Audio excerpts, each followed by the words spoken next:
Bom dia, bom dia, bom dia, queridos, caríssimos guerreiros, soldados do Senhor.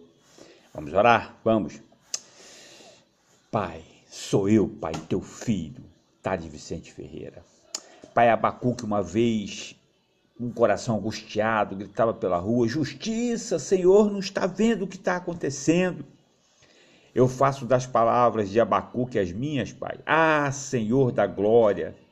Quanta dor e quanto sofrimento no planeta Terra. A Terra está encharcada de sangue, de ódio, de dor, de sofrimento, uma devastação da moral, dos bons costumes. Ah, Pai, uma dor, uma fome, as crianças sendo machucadas, mas eu sei que está tudo no teu controle, Pai. Assim como o Senhor também respondeu a Abacuque, Pai. Acalma o meu coração. Que eu possa, Pai, encontrar na leitura da Tua Palavra todas as respostas como tenho encontrado. Como é doce as Tuas palavras, o Senhor continua escrevendo na história. Como é doce quando prestamos atenção no Teu mover, na Tua ação. Como é bom quando nós olhamos para Jesus e Ele sempre fala: eu estou fazendo a vontade do Pai, eu obedeço o Pai, eu falo o que meu Pai falou, eu quero falar o que o Senhor fala, Pai. Que não saia da minha boca uma única palavra minha, mas somente as que o Senhor colocar na minha boca, que o Teu Espírito fale através de mim. Que o Teu amor, Pai, seja visível, ao invés de nós nos sentirmos abandonados do Teu amor, que ele seja visível aos nossos olhos e aos nossos corações. Abra o nosso entendimento, tira todo o fermento, toda a soberba, toda essa coisa de achar que a gente pode resolver as coisas como nós queremos, como Sara fez, Pai.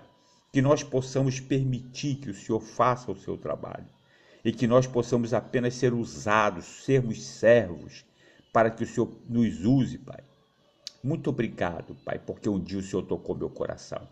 Toma conta da minha família, acampa anjos guerreiros para lutar e combater o invisível onde eu não vejo. E que eu esteja sempre orando e vigilante, Pai, para cumprir a Tua vontade.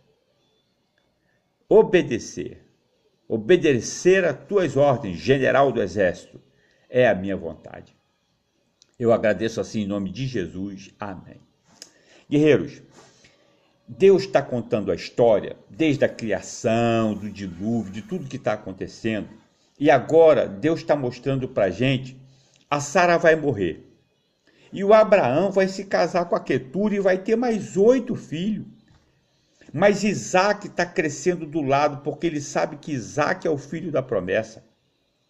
Ele está ensinando todos os desígnios a Deus, de Deus a Isaac, para que Isaac cumpra tudo aquilo conforme ele obedecia também prontamente. E Isaac vai fazer isso.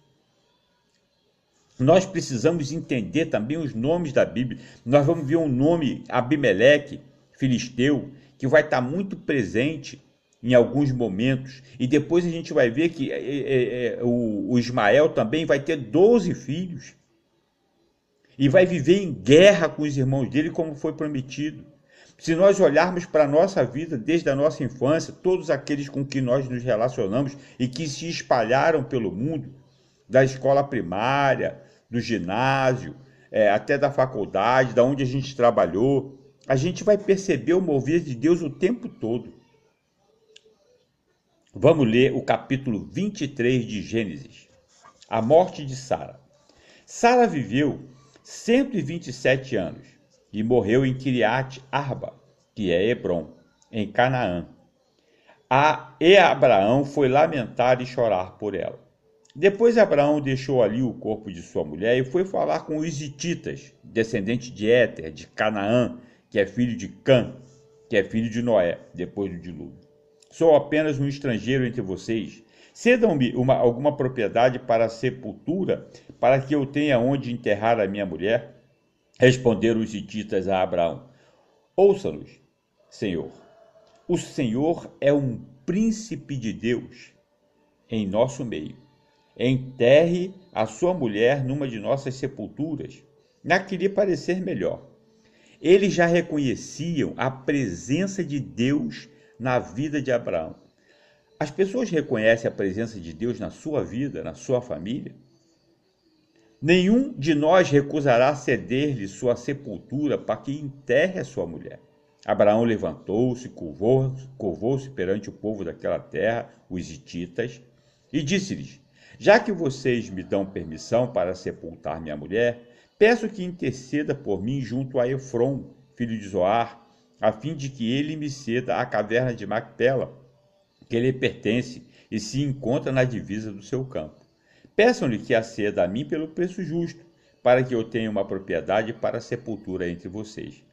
Efron, o hitita, estava sentado no meio de seu povo e respondeu a Abraão, sendo ouvido por todos os hititas que tinham vindo à porta da cidade: não, meu senhor, ouça-me, eu lhe cedo o campo e também a caverna que nele está.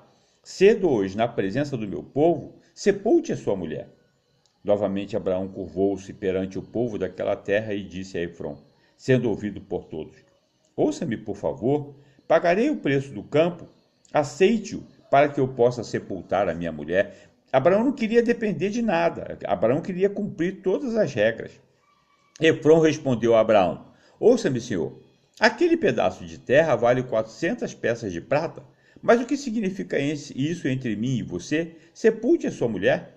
Abraão concordou com Efron e passou-lhe o valor por este estipulado diante dos hititas, 400 peças de prata, de acordo com o peso corrente entre os mercadores.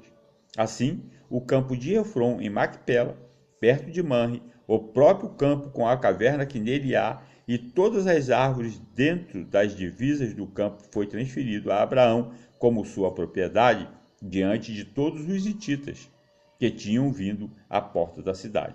Depois disso, Abraão sepultou sua mulher Sara na caverna do campo de Macpela, perto de Manre, que se encontra em Hebrão, na terra de Canaã.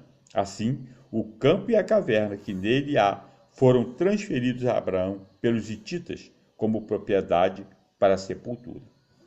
Então, a gente vê que a história de Deus ela não se interrompe.